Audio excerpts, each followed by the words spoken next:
demasiado fea, demasiado étnica, demasiado diferente. Eso fue lo que le dijeron a una joven que soñaba con ser modelo.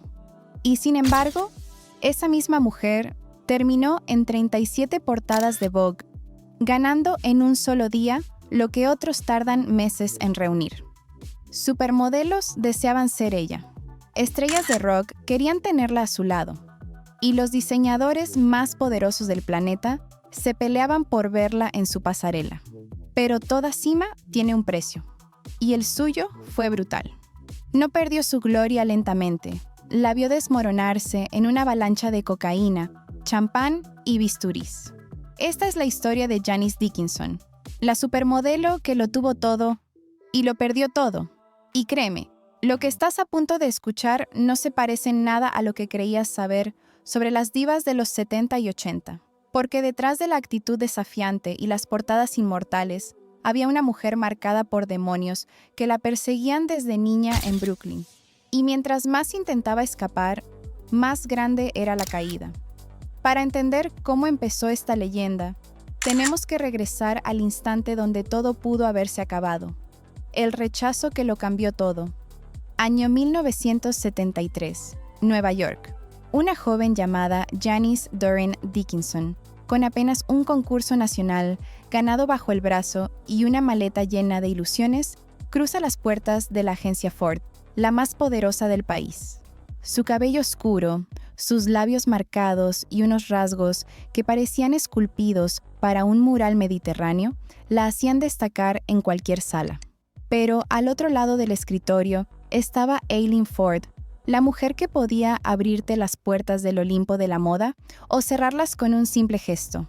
Y lo hizo sin dudar. Eres demasiado étnica. Nunca trabajarás. Aquella frase no era solo un portazo, era una herida.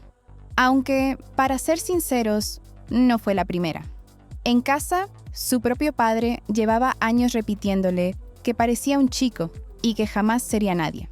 Así que, cuando escuchó el veredicto de Eileen, en el fondo era como oír la misma canción de siempre, solo que ahora sonaba en un escenario más grande. Pero aquí está lo interesante. Había algo en Janice que no se aprende en academias ni se corrige frente a un espejo.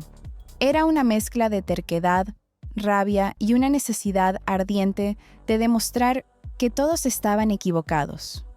No se rindió. De hecho, tomó la decisión que cambiaría su destino: hacer las maletas y volar a París. Y ahí ocurrió lo inesperado. Lo que en Nueva York habían tachado de demasiado étnico, en Francia se convirtió en sinónimo de arte.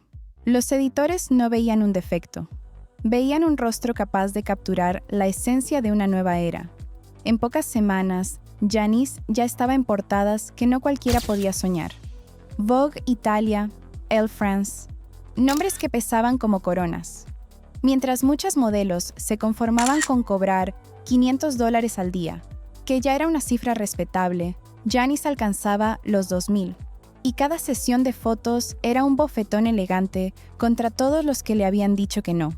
Pasó de ser demasiado étnica a convertirse en la mujer que redefinió lo que significaba ser bella en Estados Unidos.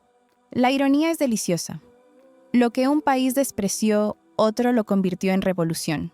Y Janice, con esa mezcla de furia y gracia, estaba apenas comenzando a escribir su leyenda. Ese viaje a París no fue solo un cambio de ciudad, fue un salto al vacío que podía haber terminado en fracaso absoluto.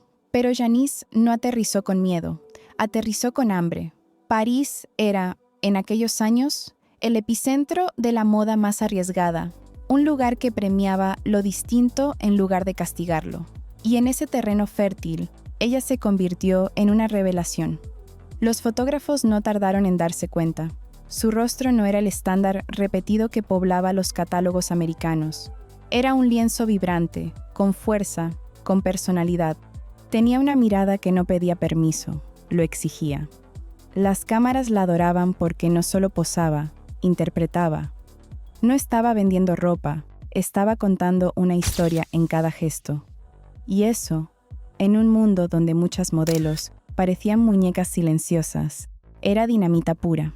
El efecto fue inmediato.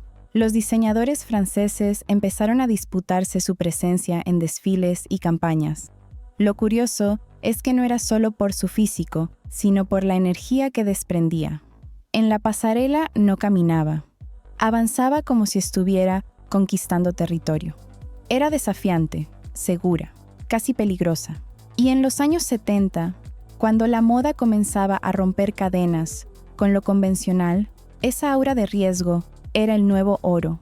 Mientras tanto, cada portada que protagonizaba era una revancha silenciosa contra las voces que la habían querido apagar. Janis estaba demostrando que no solo tenía un lugar en la industria, sino que podía marcar la pauta de lo que vendría después. Y aunque todavía no lo sabía, ya estaba sembrando la semilla de un cambio cultural más profundo. La aceptación de rostros distintos, de bellezas que no encajaban en la caja estrecha de lo americano ideal.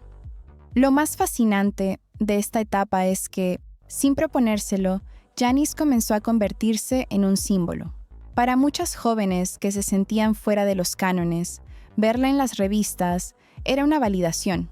Si ella podía estar allí, quizá ellas también. Y así, lo que empezó como una respuesta visceral al rechazo de una agencia terminó transformándose en una auténtica redefinición del concepto de belleza internacional. Porque al final, París no solo la lanzó al estrellato, París le dio algo mucho más valioso: la prueba irrefutable de que su diferencia era, en realidad, su mayor poder. Para 1978, Janis Dickinson ya no era solo una modelo reconocida, era la modelo. Su nombre estaba en boca de todos, y cuando terminaba un trabajo, nadie preguntaba dónde estaba. La respuesta era obvia: Estudio 54. Ese lugar no era un club nocturno cualquiera. Era un universo paralelo donde las reglas del mundo exterior dejaban de existir. Allí, las noches parecían no tener fin y la extravagancia se convertía en la norma. Actores de Hollywood aspiraban líneas de cocaína en el cuello de las modelos. Diseñadores célebres se perdían en sótanos de orgías interminables, y todo ocurría bajo un mismo hechizo químico. Era el paraíso de los excesos, un escenario que hacía que la palabra escándalo sonara demasiado tímida. Janis, con su ironía habitual, lo describió de forma sencilla. Era un sitio para estar con los bellos, drogarse, perder la cabeza, y todo parecía normal. Y esa es quizá la clave: la normalidad en la locura. Cuando tienes 23 años, recibes flores de Mick Jagger y mensajes de Warren Beatty. Cuando apareces en más portadas de Vogue que nadie, incluso desayunar cocaína empieza a sentirse como una rutina aceptable. Pero detrás del brillo había una verdad incómoda. Su vida se sostenía en una dieta imposible: cocaína como alimento principal y una ensalada al mes como acompañamiento simbólico. La moda no solo permitía aquello, lo celebraba. Cada kilo perdido era un aplauso más, cada silueta extrema un billete más. Si las drogas eran el precio a pagar por encajar en el molde, entonces se asumía sin pestañear. Janis se convirtió en un torbellino que combinaba magnetismo y peligro. No era la muñeca perfecta de las agencias. Era la mujer que imponía una presencia imposible de ignorar. Karl Lagerfeld la adoraba. Gianni Versace la convertía en su musa. Tenía algo que los demás no: un aura de riesgo. Y en esa época, el riesgo estaba más de moda que cualquier vestido. Pero vivir a 100 por hora siempre tiene una consecuencia. Por muy alto que vueles, tarde o temprano aparece el muro. Y Janis, aunque aún no lo sabía, estaba a punto de descubrirlo. En 1993, Janis Dickinson tenía 38 años. Y en el mundo de la moda, esa cifra no era un simple número, era casi una sentencia. El teléfono empezaba a sonar con menos frecuencia. Las cicatrices de los excesos se notaban. Y las primeras cirugías ya dibujaban una versión distinta de su rostro. Parecía el inicio de un ocaso inevitable. Entonces apareció Sylvester Stallone, el hombre que en la pantalla había derrotado a boxeadores imposibles y salvado ciudades enteras, se convirtió en su refugio. Él era Hollywood en estado puro: músculos, poder y dinero. Y para Janice, cansada de sobrevivir a base de velocidad y caos, representaba algo que llevaba años buscando: estabilidad. Se enamoró, se comprometieron y poco después descubrió que estaba embarazada. Por un instante, todo parecía encaminarse a un final feliz de cuento de hadas. Pero la realidad no suele respetar guiones perfectos. La prueba de ADN llegó como una bomba. El hijo no era de Stallone, sino de un exnovio. Y en ese segundo, la burbuja explotó. Stallone no solo se alejó, salió huyendo. La boda quedó cancelada. Las portadas que antes celebraban su estilo ahora exhibían su humillación. El mito de la supermodelo indomable se resquebrajaba frente a los ojos del mundo. Lo que vino después fue lo que ella misma llamaría su década perdida. Sin la protección de los flashes y con una reputación hecha trizas, Janice se enfrentó a la versión más cruel de la fama: el olvido. Llegó a confesar que tuvo que limpiar baños para mantener a sus hijos. Tal vez hubo algo de exageración en esas palabras, porque Janice siempre supo usar el dramatismo como herramienta, pero el trasfondo era claro. Había pasado de ganar miles de dólares al día a pelear por la supervivencia. La caída desde lo más alto no fue silenciosa ni discreta. Fue pública, dolorosa y despiadada. Y sin embargo, en esa oscuridad empezaba a gestarse algo más profundo: la semilla de una reinvención que tarde o temprano volvería a poner su nombre en boca de todos. Si alguien creía que Janice Dickinson iba a retirarse en silencio, es que nunca había entendido de qué estaba hecha. En 2002 volvió al frente de la escena con un libro que no era una biografía cualquiera, sino un misil directo contra el mito de las memorias dulcificadas. No lifeguard on duty. No había filtros ni medias tintas.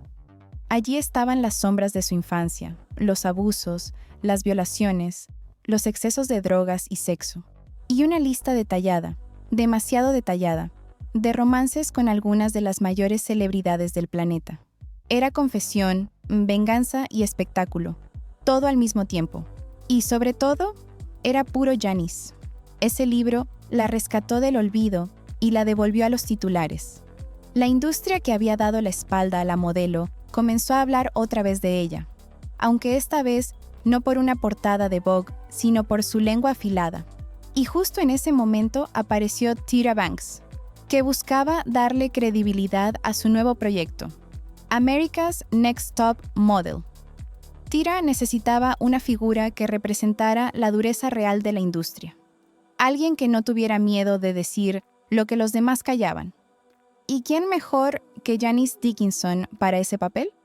Desde el primer episodio, Janice fue dinamita. Donde otros jueces ofrecían sonrisas y consejos suaves, ella entregaba cuchillas envueltas en frases cortas. Sus comentarios podían hundir a una concursante en segundos, y su capacidad para detectar inseguridades era casi quirúrgica. No era solo una jueza, era la personificación de la industria en su versión más cruda. Por eso el público no podía dejar de mirarla. Se convirtió en la Simon Cowell en tacones, la mujer que amabas odiar o que odiabas amar, pero que nunca dejaba indiferente a nadie. El problema era que esa misma fuerza que la hacía irresistible frente a las cámaras era, detrás de ellas, un choque constante con Tyra. Mientras Tyra quería proyectar un aire de mentora que levantaba a las chicas, Janice estaba convencida de que lo importante era ver quién resistía la demolición. Una sonreía, la otra gruñía, una daba apoyo, la otra lanzaba dardos. Y claro, tarde o temprano, dos egos así no podían convivir bajo el mismo techo. El resultado fue inevitable. Tyra decidió prescindir de ella. Y aunque el despido fue duro, Janice hizo lo que siempre había hecho en su vida: convertir el golpe en un nuevo papel. Si ya no podía ser la supermodelo inalcanzable, sería la villana oficial de la televisión.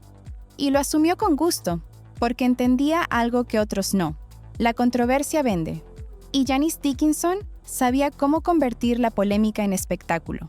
El despido de America's Next Top Model pudo haber sido el final de su segunda oportunidad, pero para Janice fue apenas un cambio de escenario. Lejos de esconderse, aprovechó la etiqueta de villana como si fuera un nuevo traje a medida. Y vaya si sabía llevarlo. Muy pronto, los productores de reality shows comenzaron a llamarla. En un mundo televisivo que empezaba a alimentarse de la polémica como si fuera combustible, Janice era perfecta, impredecible, mordaz, incapaz de fingir diplomacia. Cada aparición suya garantizaba titulares y escenas virales antes de que existieran las redes sociales. La audiencia no podía apartar la vista de esa mujer a que hablaba sin miedo, aunque sus palabras dolieran más que una bofetada. Su personaje televisivo tenía algo fascinante. No era completamente inventado. Era una versión amplificada de sí misma. La honestidad brutal que había mostrado en el libro, la misma que en la pasarela se había traducido en un magnetismo salvaje, ahora se transformaba en entretenimiento masivo. Janice comprendió que no necesitaba seguir siendo la modelo del momento, ahora podía ser algo más rentable y duradero. La mujer que decía lo que todos pensaban, pero nadie se atrevía a pronunciar. Ese giro revelaba una verdad incómoda sobre la industria del espectáculo. Muchas veces no importa si te aman o te odian, lo importante es que hablen de ti. Y en ese terreno, Janice jugaba con ventaja. Mientras otros intentaban mantener una imagen impecable, ella se lanzaba de cabeza al desorden. El resultado era que, aunque su carrera de modelo había quedado atrás, seguía siendo imposible de ignorar. En el fondo, lo que hizo fue reinventarse como un espejo distorsionado de la moda y de la fama. Exagerado, polémico, a veces grotesco, pero siempre fascinante. Esa capacidad de transformarse, incluso desde las ruinas, fue lo que la mantuvo vigente cuando muchas de sus contemporáneas habían desaparecido del radar mediático. Janice había entendido una regla de oro. Si la industria no te da un lugar, lo inventas. Y ella, como siempre, lo hizo a su manera, sin filtros, sin pedir permiso y con un instinto infalible para convertir su propia vida en espectáculo. De The Surreal Life, a Celebrity Big Brother, el nombre de Janice Dickinson se convirtió en sinónimo de caos televisivo. Era la reina de los escándalos en horario estelar, discusiones encendidas, insultos que dejaban a todos boquiabiertos y en uno de los episodios más recordados, un incidente con un cuchillo frente a Omarosa. Cada exceso, cada arrebato, era gasolina para alimentar esa imagen de desastre andante que la televisión adoraba, porque en el fondo lo impredecible genera audiencia. Y Janice era impredecible en estado puro, pero mientras en pantalla explotaba como un personaje salvaje, detrás de los focos libraba otra guerra, la que tenía con su propio reflejo. Su cuerpo se transformó en campo de batalla, donde cada bisturí prometía devolverle un pedazo de juventud. Lifting, implantes, botox, rellenos. Era una persecución obsesiva por alcanzar el rostro de 1978, como si pudiera atrapar con cirugías lo que el tiempo se llevaba segundo a segundo. Y en esa carrera imposible, cada intervención tenía un costo, no solo físico, también económico. En 2013, la verdad explotó. La mujer que en su día había cobrado $2,000 por jornada de trabajo se declaró en bancarrota. Casi $1 millón en deudas, gran parte de ellos acumulados en clínicas estéticas. Era el precio de haber intentado desafiar al tiempo a golpe de bisturí y tarjeta de crédito. Los titulares fueron crueles, y sin embargo, había algo profundamente humano en esa caída. La vulnerabilidad de alguien que no sabía cómo envejecer sin sentir que desaparecía. Y cuando parecía que la vida ya no podía golpearla más, en 2016 llegó otro mazazo, cáncer de mama. La ironía era brutal. El mismo cuerpo que había modificado durante décadas con implantes, ahora los rechazaba en plena batalla contra la enfermedad. Tuvo que someterse a operaciones, a sesiones de radioterapia, y aún así, contra todo pronóstico, volvió a salir viva. Una vez más, demostró que podía sobrevivir incluso a lo que parecía imposible. En cada caída, Janice revelaba algo más que un escándalo. Mostraba la crudeza de una industria que convierte la juventud en moneda de cambio y que arrastra a quienes se atreven a desafiarla. Y sin embargo, en medio de la bancarrota, las cicatrices y la enfermedad, ella seguía en pie. Porque si algo define a Janice Dickinson, es precisamente eso, su obstinada capacidad para no desaparecer. Lo fascinante de esa etapa es que Janice ya no era solo una exmodelo tratando de mantenerse vigente. Se había convertido en un experimento viviente del precio de la fama. Cada aparición televisiva, cada cirugía, cada deuda acumulada, era como un capítulo de una novela en la que el glamour convivía con la tragedia. Y la audiencia, aunque a veces con morbo, no podía dejar de mirar. En el terreno de los realities, Janice entendió rápido la dinámica. No ganaba el más simpático ni el más equilibrado. Ganaba el que dejaba huella. Y ella lo hacía con un talento innato. Mientras algunos buscaban evitar la polémica, ella la abrazaba como una aliada. Sabía que un grito a destiempo, una mirada cargada de veneno o una confesión explosiva podían garantizarle más presencia que cualquier desfile de antaño. De alguna manera, había sustituido las pasarelas por los platós de televisión, y aunque el escenario era distinto, el objetivo era el mismo, que nadie pudiera ignorarla. En paralelo, la guerra contra el paso del tiempo se intensificaba. No se trataba solo de estética, era casi un ritual de resistencia. Como si cada jeringa de Botox, cada implante o cada lifting fueran pequeñas victorias contra un enemigo invisible. El problema es que esas batallas individuales no hacían más que acumular facturas, cicatrices y un cansancio imposible de ocultar. La perfección que perseguía nunca llegaba, y en ese vacío se encontraba atrapada. La bancarrota no fue solo un revés financiero, fue una metáfora. Una supermodelo que en su apogeo representaba el lujo, la abundancia y la belleza inalcanzable, de pronto quedaba reducida a un titular que hablaba de deudas y ruina. Era como si el sistema al que ella misma había alimentado con su imagen ahora la devorara sin piedad. Y aún así, lo más sorprendente fue su capacidad de resiliencia. El diagnóstico de cáncer de mama pudo haber sido el punto final. Para cualquiera lo habría sido, pero Janice lo enfrentó como enfrentó todo en su vida, con una mezcla de vulnerabilidad y desafío.